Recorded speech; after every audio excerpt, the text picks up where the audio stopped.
Well, good morning. We're back here at Hope Central for another exciting talk. Thanks so much to everyone that's been with us over the weekend. We have 9 days of hope. We are just now starting day 3. I'm so excited. HackerHunter is our lead-off talk for the morning. I'd like to say thank you so much. This is a talk that's all about how hacking is a mystery to television and film producers. We're going to hear about what that means and what our speakers have to say about it. Rainer Bock is with us, and also Lara, Maysa, Ingram. Thanks so much for being with us, and please, let's hear what you have to say. Thank you. Thank you so much, Greg, for that intro. My name is Lara Ingram. I am the story producer for HackerHunter, which is a documentary series all about cybercrime and cybersecurity. As story producer, my job is to essentially find the characters and the people to tell the stories that we're trying to recreate as documentaries. My background is working as a freelance filmmaker and photographer, and I'll hand over to Rainer, my colleague. Yeah, I mean, thanks for having us. We are a last minute edition, basically. So we heard someone dropped out, and that's how we were allowed to be the morning entertainment here today.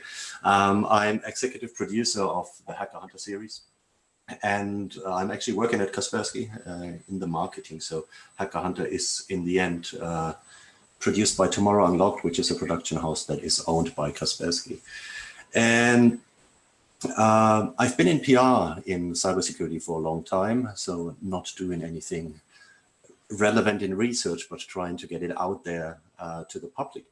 And what I've what I've noticed over the years, and what has created a growing frustration with me and a lot of colleagues, was that there are such interesting and amazing stories in cybercrime and cybersecurity. And today we have a share of, as Interpol told us last week, 50-50 between cybercrime and real crime. But it is so difficult for media to actually report on crime in the depth that it would, so cybercrime, I mean, in the depth that it would actually, that it should be reported on. And a few years ago, a filmmaker called Hugo Barkley came to us and said he would like to do a cybercrime, real crime documentary series, and we invited him to our security analyst summit in Tenerife at that time.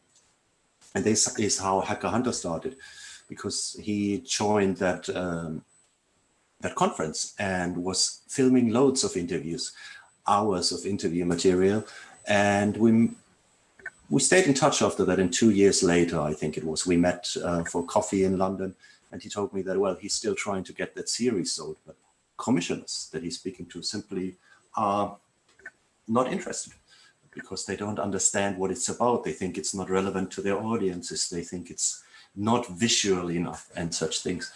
And at that moment, I said, okay, look, we have the budget. Let's do this together. Let's try. Let's see if we can do a series about cybercrime and hacking and cybersecurity in some way that is at the same time entertaining and accurate. And that's how we started working on this last year, put out 2 episodes last year, and we'll publish another 2 episodes this year. And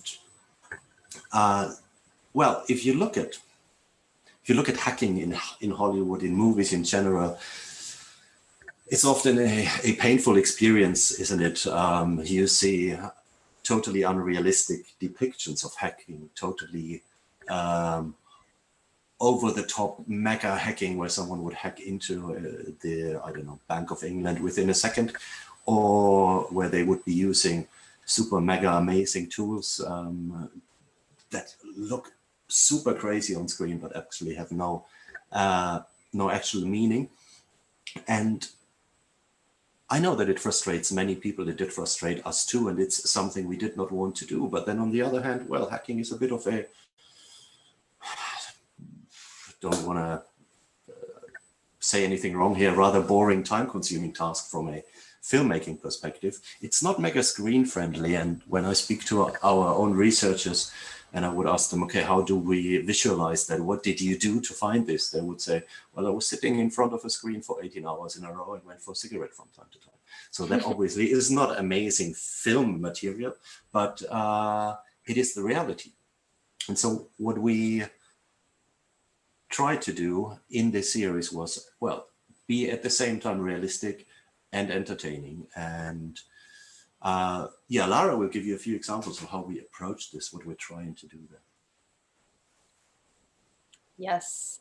So obviously, you know, coming from a documentary standpoint, it's a different ball game from fiction and film and the things that you would see in Hollywood. Obviously, they have a lot more license to just work purely with their imagination, even if they're offending some people or it's a bit cliche. It's not a big deal. But documentary obviously is about real people and real stories. So there's a bit more of a responsibility to portray that accurately and with honesty and authenticity. So for us, there were a couple of tools and filmmaking methods that we would use to do this in the episodes that we've already produced. So we would do things like reconstruction scenes. So obviously, you know, when we're telling stories about cybercrime incidents or big hacks that have happened in the past, you know, there are things that we obviously couldn't film because we're retelling a past story. So we would essentially pick up specific scenes from our contributors' interviews and then actually recreate that scene where we would cast people and we would, you know, do a lot of research around it, trying to make sure that we got as many details as accurate as possible. So for example, in our second episode, we did an episode about Wannacry, the global ransomware attack, which I'm sure everyone knows about. And also the story of Marcus Hutchins from when he was in his parents' bedroom in England, stopping the malware from spreading all the way up to his trial last year. And obviously it was a little bit tricky to cast an actor that looks like Marcus. So trying to find someone that was mixed race, but had light skin with a ginger afro was a little bit tricky.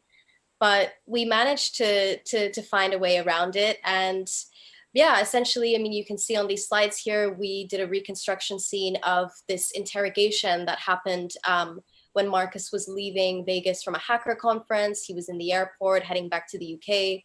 And it was at that moment that the FBI took him to a room at the back of the airport and started interrogating him and questioning him for what he later found out was his creation of the Kronos malware when he was a teenager. And then obviously, you know, there are other tools that we would use, like, for example, the courtroom scenes where even though we were actually at the courthouse, we weren't allowed to bring cameras in. So we would basically we hired a courtroom artist to do sketches and animate that. So those are some of the tools that we used for episode 2.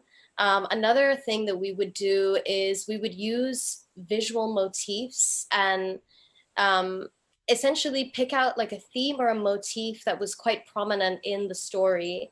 And then we would play with it visually to inject some more cinematic style filming. So the first episode we did was about Carbonac, the cyber criminal group, and ATM jackpotting. And so obviously a very common theme in that story was this idea of money and ATMs. I think it's on the next slide, Reiner. Yeah, there we go.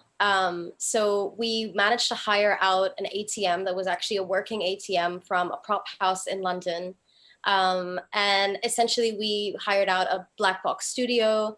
We built a big rig so that we could get really nice kind of smooth slider shots with a camera. And we basically just filmed slow motion money, cash, fake cash that we bought off Amazon, and we had fans underneath. You can see in the behind the scenes photos, and literally we just filmed slow motion money flying around. And that was one of the kind of visual themes that kept coming up throughout the film. So it's essentially just a way of trying to inject a bit more cinematic stylized filming to kind of break up the interviews, to illustrate what people are saying, but also try to keep it, you know, playful and dramatic, but also accurate. Another few things that we would also do is, you know, using things like graphics, color grading to create moods, archive, and even music. So for every episode, we have a music composer actually create an original score.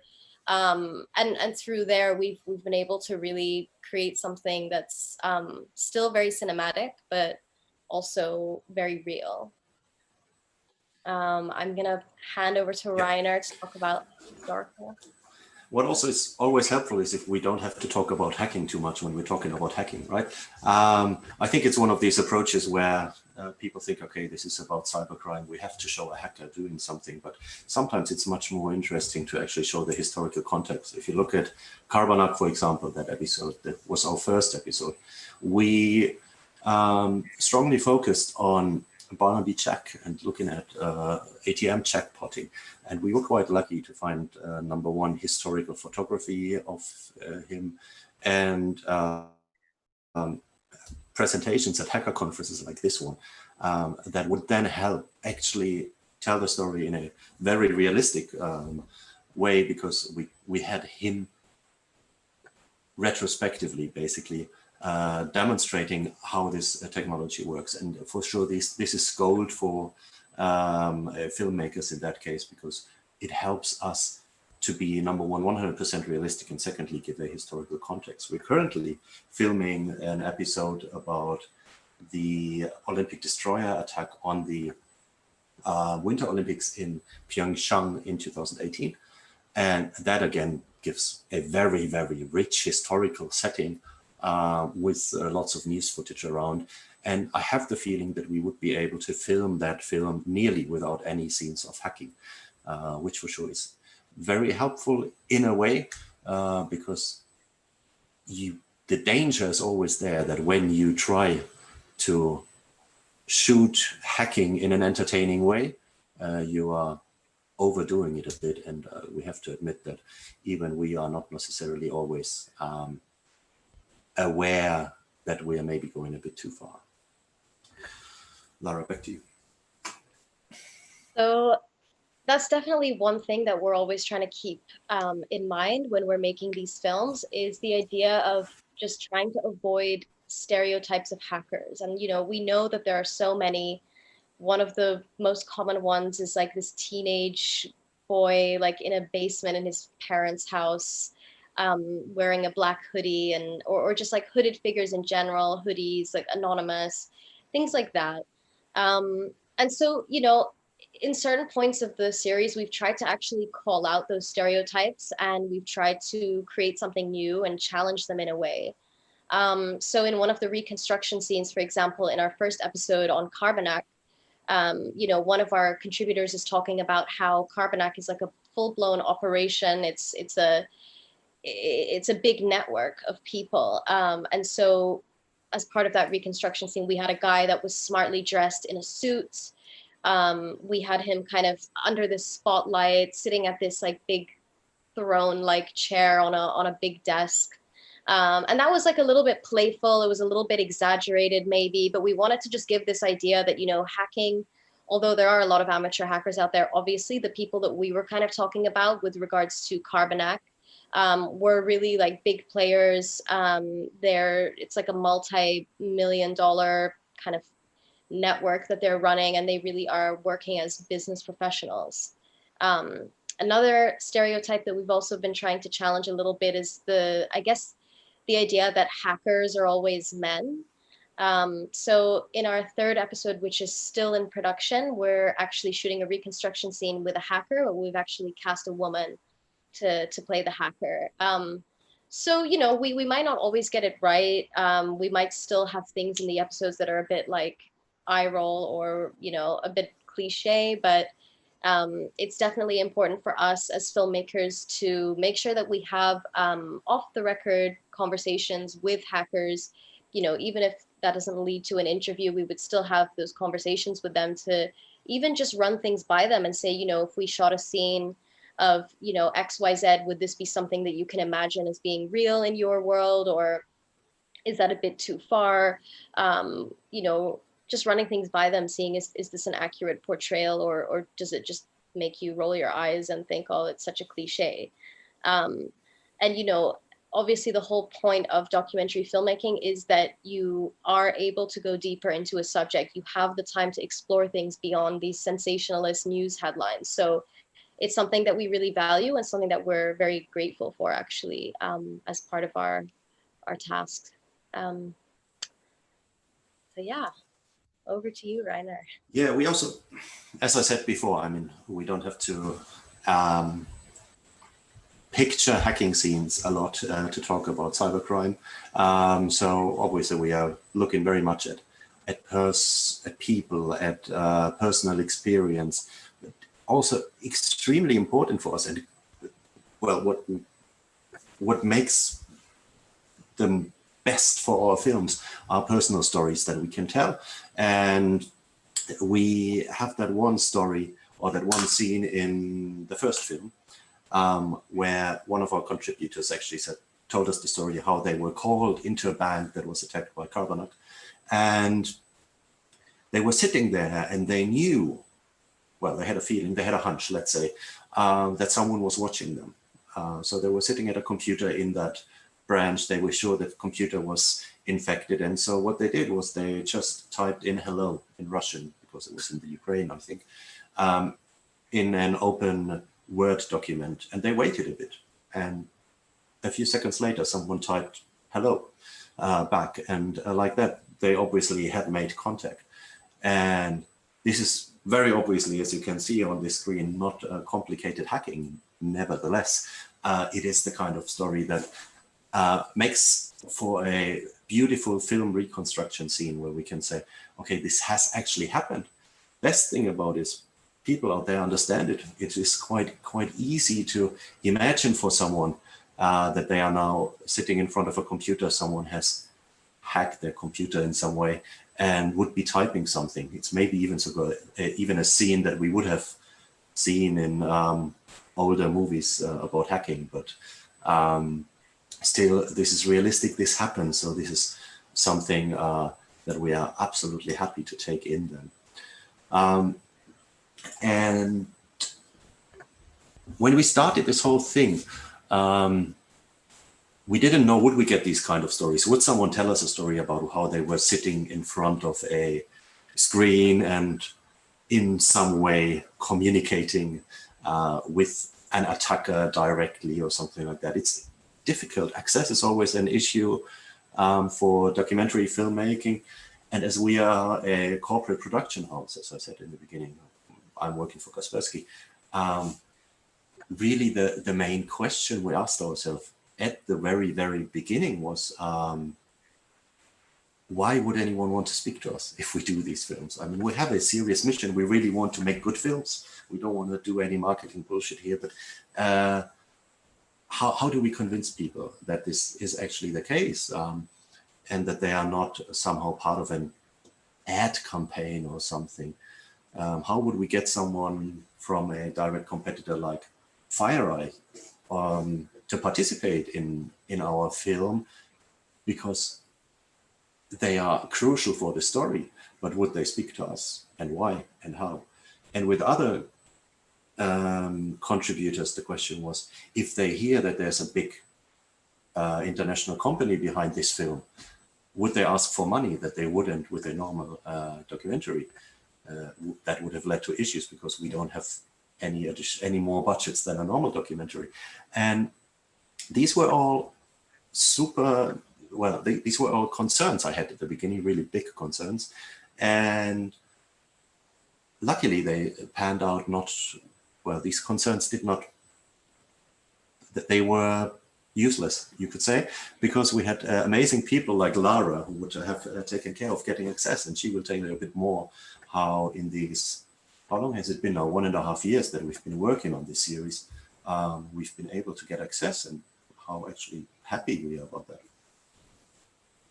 Yeah, so I mean, we've been pleasantly surprised again and again with how accommodating and how open-minded the vast majority of people have been when we've approached them to do an interview.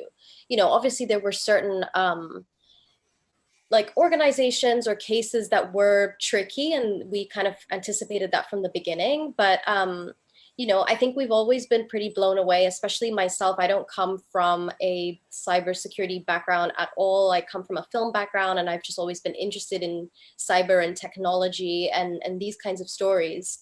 But that's kind of you know, the extent of it. So I was always really pleasantly surprised by how the cybersecurity industry and community always felt very open, and people just seemed to be, I guess, very like open to collaborating, and you know, really wanting to give the correct credit where credit is due. So I had many cases where I would approach certain security researchers about, you know, research they had done on a particular hack or a particular malware, and they would say, oh yeah, you know, I can tell you about this and this, but you really need to also speak to this person and this person and this person. They were the ones that really found it. They were the ones that first identified the sample. They were the ones that named the sample. So I always got the sense of the community being very much yeah, just quite open with intelligence sharing amongst themselves. So I think that really helped us as well. And I think just like any documentary, access is not necessarily always going to be an overnight thing. Sometimes you do have to be a bit convincing. And, you know, I think because our intentions have always been so solid and so, I guess, transparent, you know, we genuinely, as Reiner said, want to tell amazing stories and produce amazing films because these stories really are incredible. I mean, even for me, if I would tell friends of mine, you know, the kinds of things that I'm working on and researching, you know, even Carbonac, the fact that 40 ATMs were hacked remotely, and all of the ATM's money is just being spit out of the ATM without anyone touching it, you know, people just have no idea that these things are actually happening outside of cybersecurity community and industry. So, you know, I think there was a lot of trust, I guess, that was built. And I think especially the more episodes we've done, even just the first one and the second one, that really also helped build trust, because people that I would approach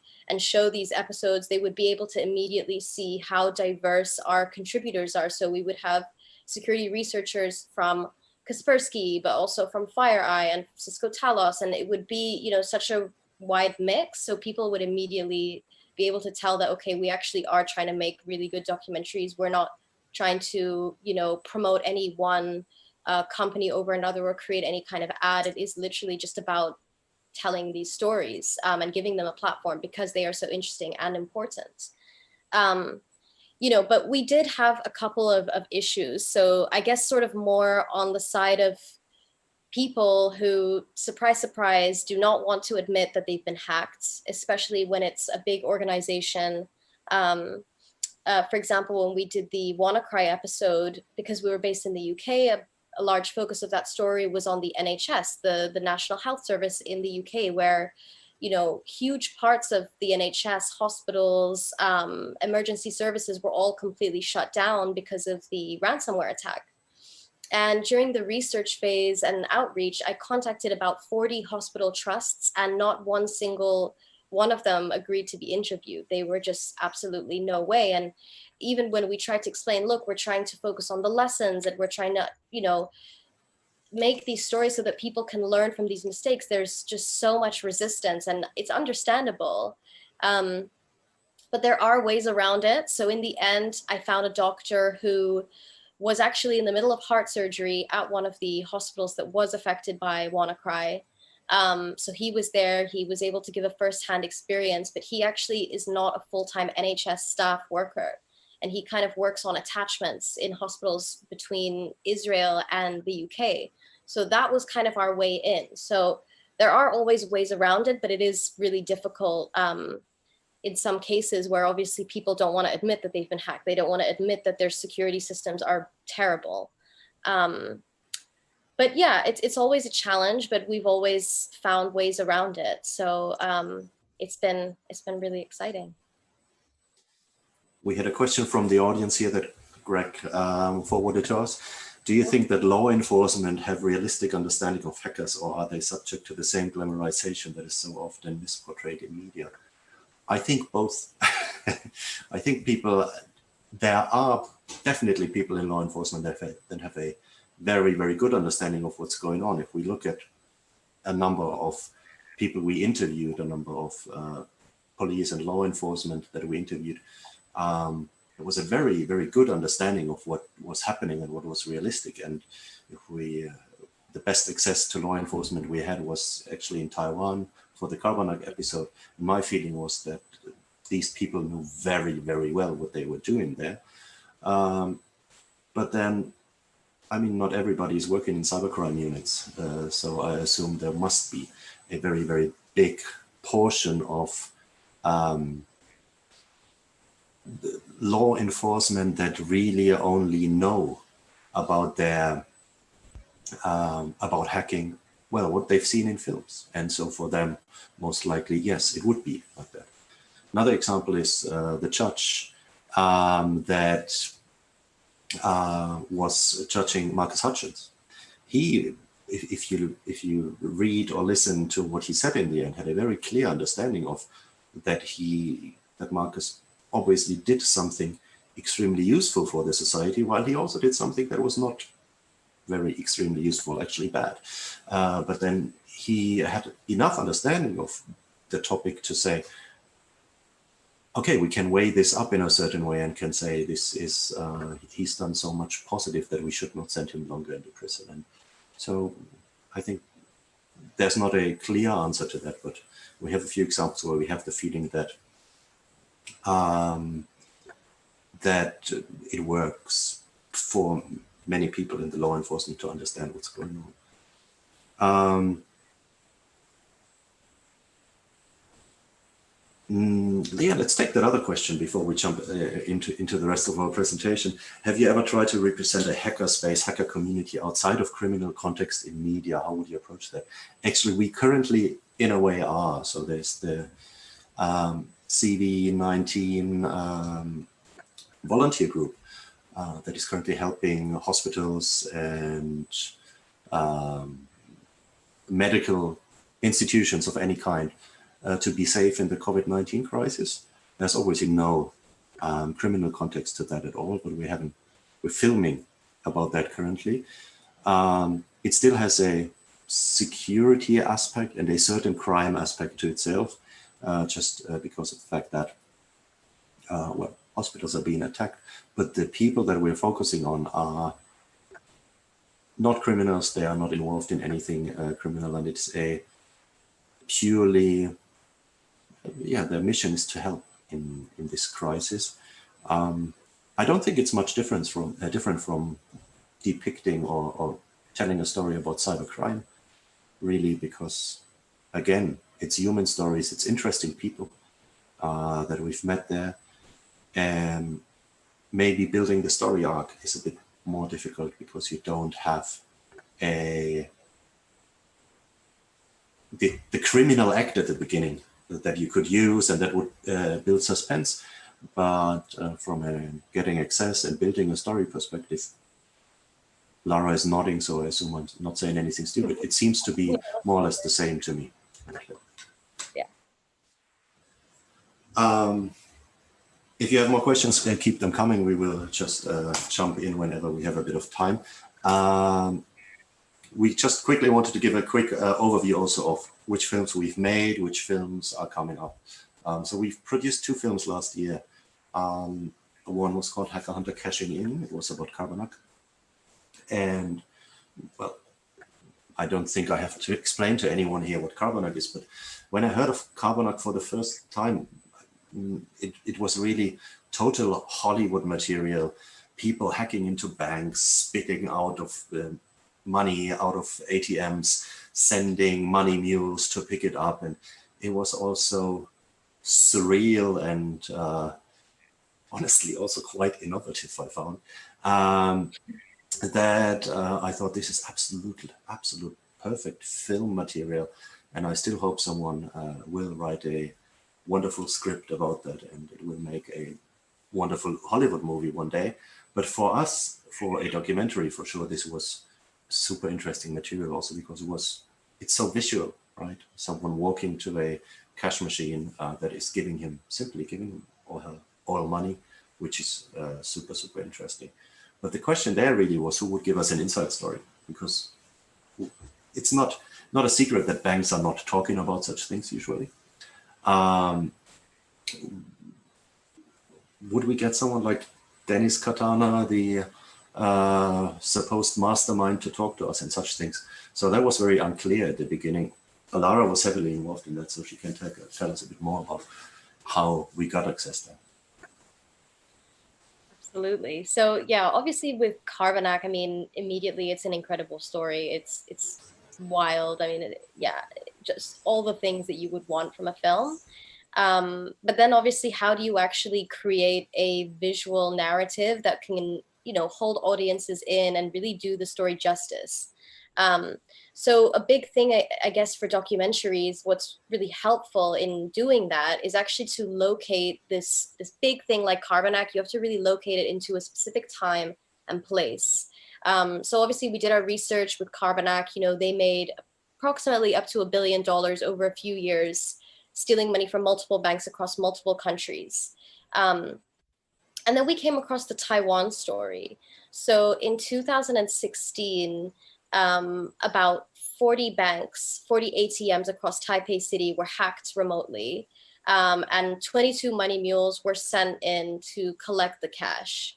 And we really like the Taiwan story because, first of all, it gives a sense of how global cybercrime is. It was nice to kind of focus somewhere that was outside of the US or the UK.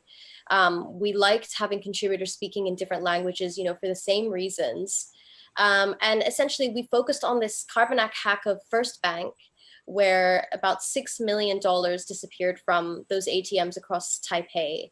And the other thing that really drew us into that story was basically out of the 22 money mules that were sent in to collect the cash, in the end, 2 of them were caught. And what that really proved, and this is something that came up time and time again with people that we've spoken to from cyber, is this idea that, you know, cyber criminals are notoriously difficult to catch and to arrest. But in this case, 2 of these money mules were actually caught.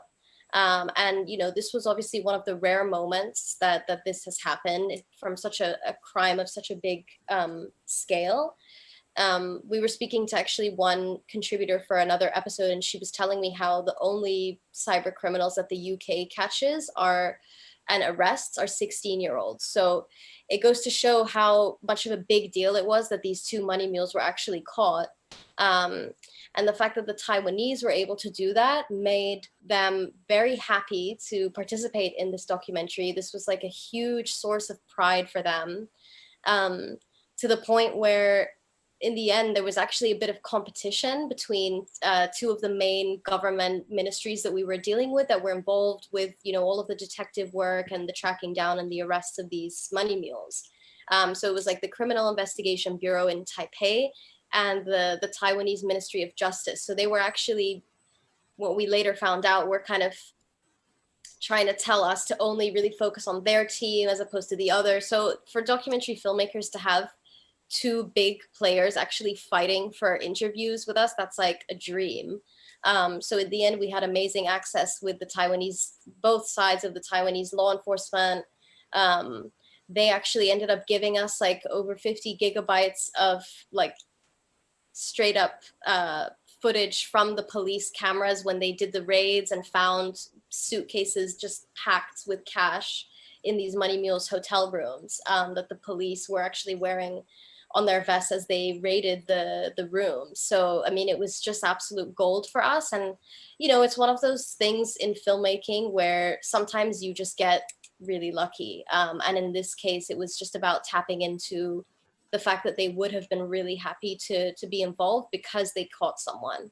And so that really worked in our favor. And I guess part of access and filmmaking is, you know, you kind of have to be a little bit intuitive with these things. So we sort of went in knowing that they might be proud of these arrests, and then we sort of like played it to our advantage in a way.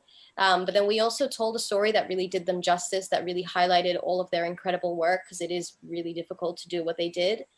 Yeah, and in the end, they were very happy, and so were we. But yeah, over to you, Rainer. Yeah, we're running a bit short on time. I think we only have 6 minutes left, so let's before we address more questions. The second film we did last year was a film that actually I'm still sometimes being criticized for. I spoke to a security researcher for a film that we're doing right now and asked if he would want to appear in that one. And he told me that no, he doesn't want to, because we did a film about Marcus Hutchins, and he doesn't like Marcus Hutchins, and that's why he would not appear in any other of our films. Most likely there are more people in the industry or in the cybersecurity scene that would think similar. But why did we do a film about that? Well, Wannacry obviously is the biggest publicized cyber attack that ever happened. So in a way, we had to focus on that. It was a good starting point for one of our first 2 episodes. And well, Marcus, with his story from going from being a relatively unknown researcher to being the hero of the moment, to down to zero, being arrested by the FBI, obviously a super interesting story. And I think we made relatively clear that we are undecided if he's a hero or a villain, but still we thought it is a very interesting story. And also our director Hugo absolutely definitely wanted to film that film, so we had to give it to him. Well, we have almost 60 minutes actually, I'm being told, so we can continue waffling. And yeah, I mean, a film that we absolutely wanted to do, a film that was very personal, and a film in which we were lucky to get super amazing access, because yeah, Marcus just spoke to us, and Lara can tell more about how that happened.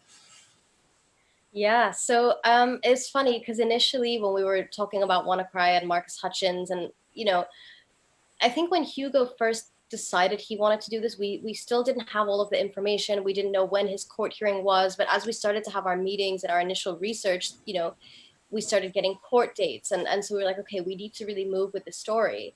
And initially we thought that we could do the film regardless of whether Marcus agreed to be a part of it. We were like, okay, there's so much archive, there's court filings, there's social media.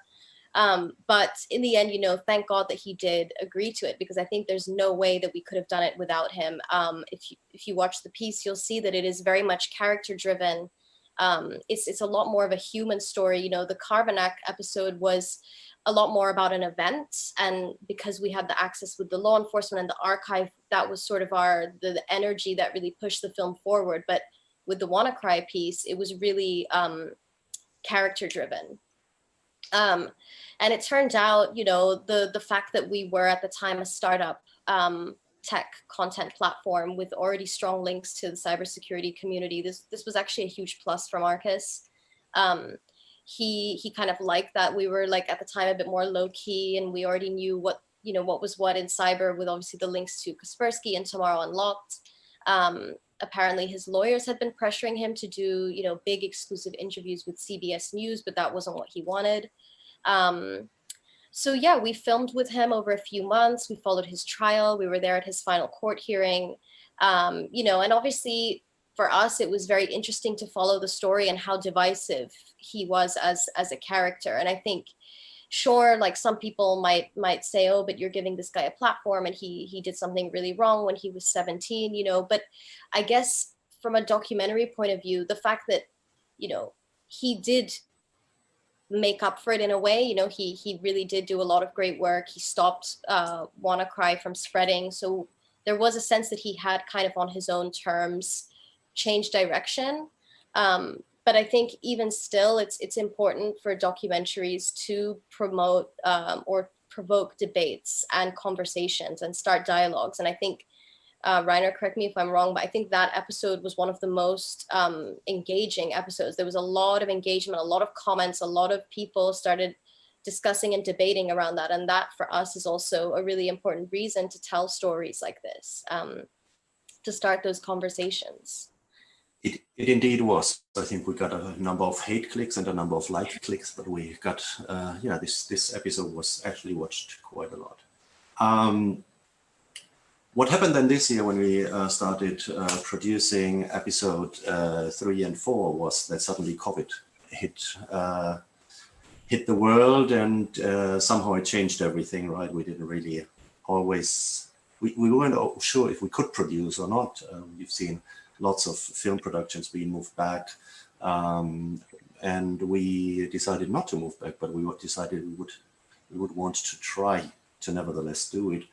And it's nevertheless quite interesting, because you'd have directors in your film who are simply used to working in a certain way. And that means they have to be there personally and speak to someone, look them in the eyes, you know, to get that story out of them. And that's not possible right now. So there was a bit of reluctance at the beginning. One of our directors was like, yeah, let's do that. Amazing.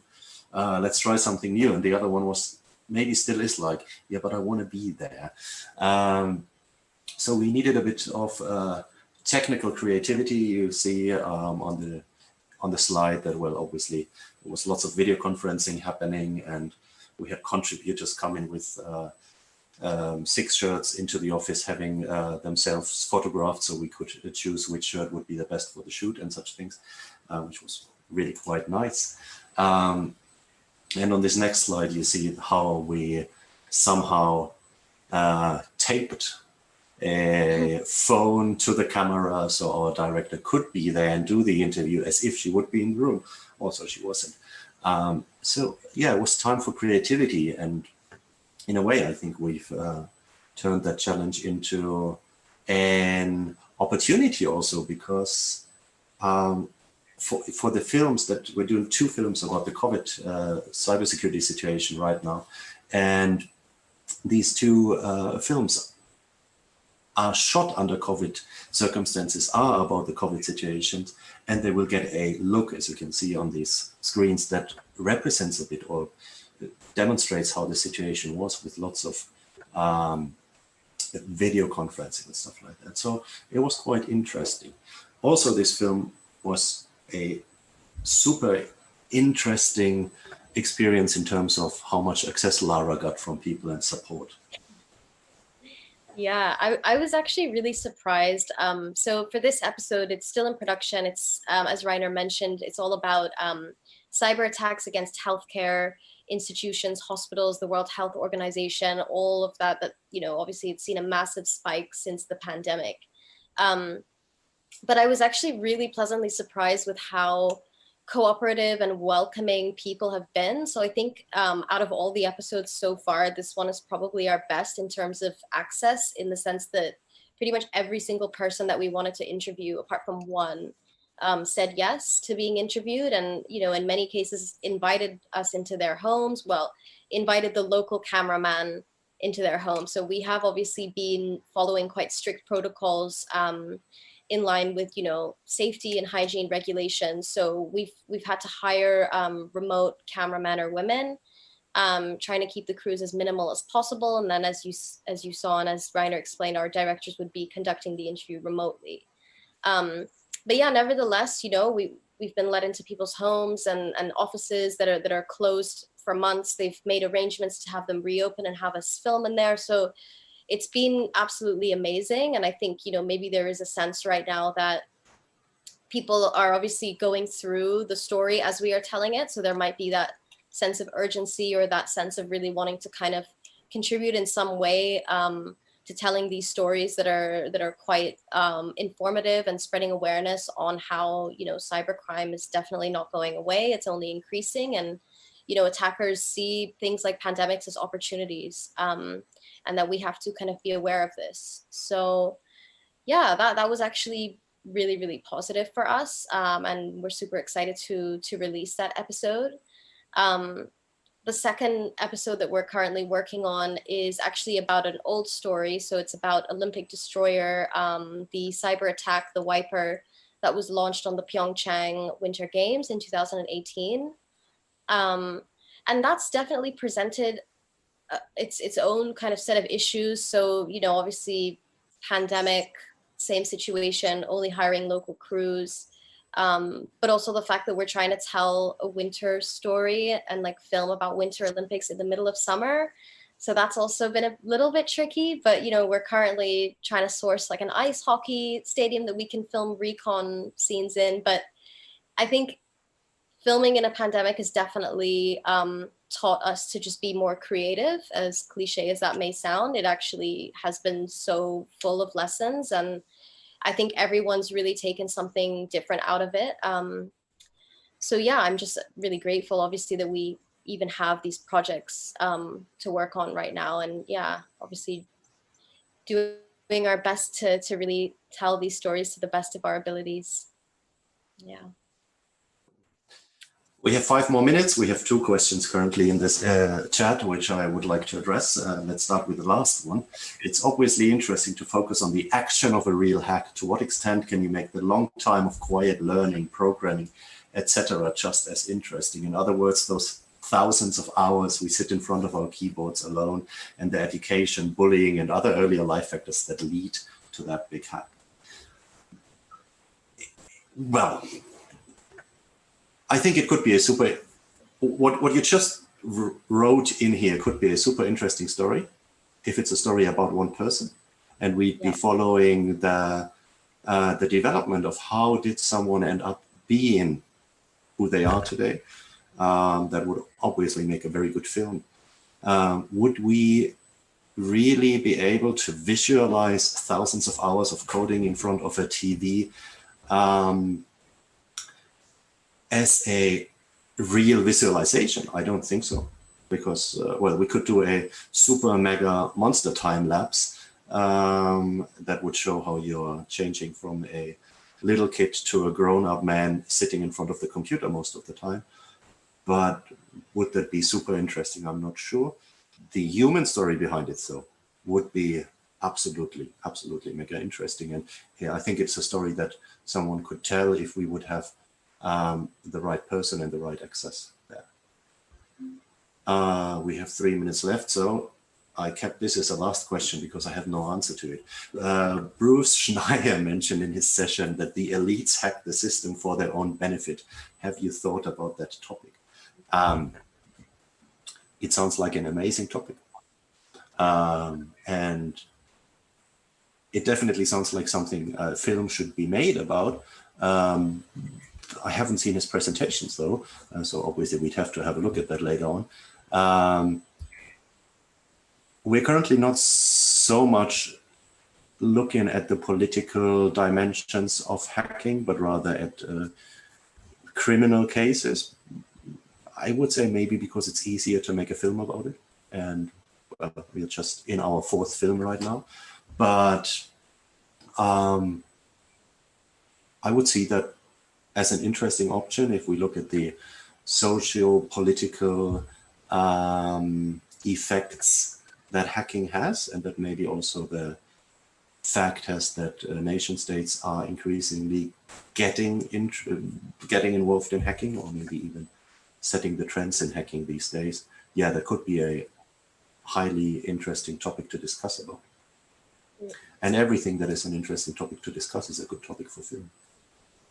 I think that links a little bit to our current film that we're in production for. So Olympic Destroyer, you know, that's always been a tricky one in a way, because I guess like one of the main takeaways from that story is really it was this big international whodunit.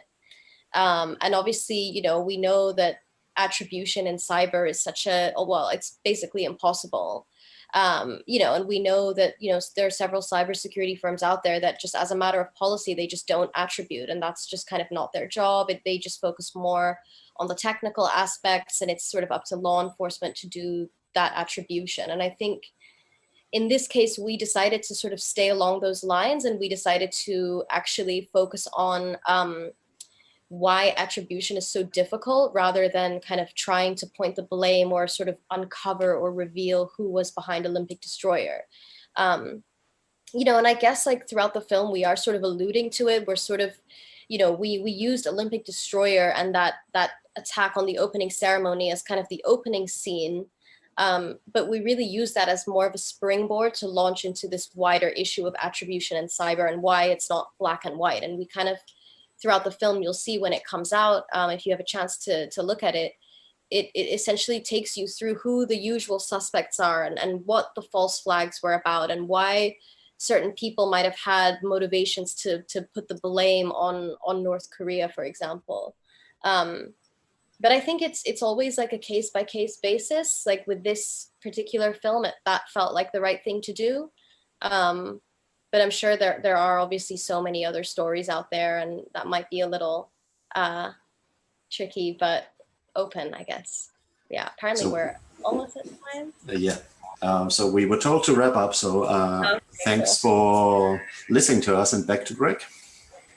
That was fantastic. We, we all spend so much time absorbed in media, and it's so seldom that we get such an informed look behind the scenes. So on behalf of the attendees, we thank you for being with us today. There's been a lot of enthusiastic chat in the forums about your talk, and I sent some of the questions your way, and I hope you'll continue to be part of the hacker community. And I think you've already discovered what a welcoming community is and how appreciative we are of your engagement. So thank you, be well, and we'll be back in a few more minutes with our next talk. Thank you. Take care. Thanks so much. Take care. Bye-bye.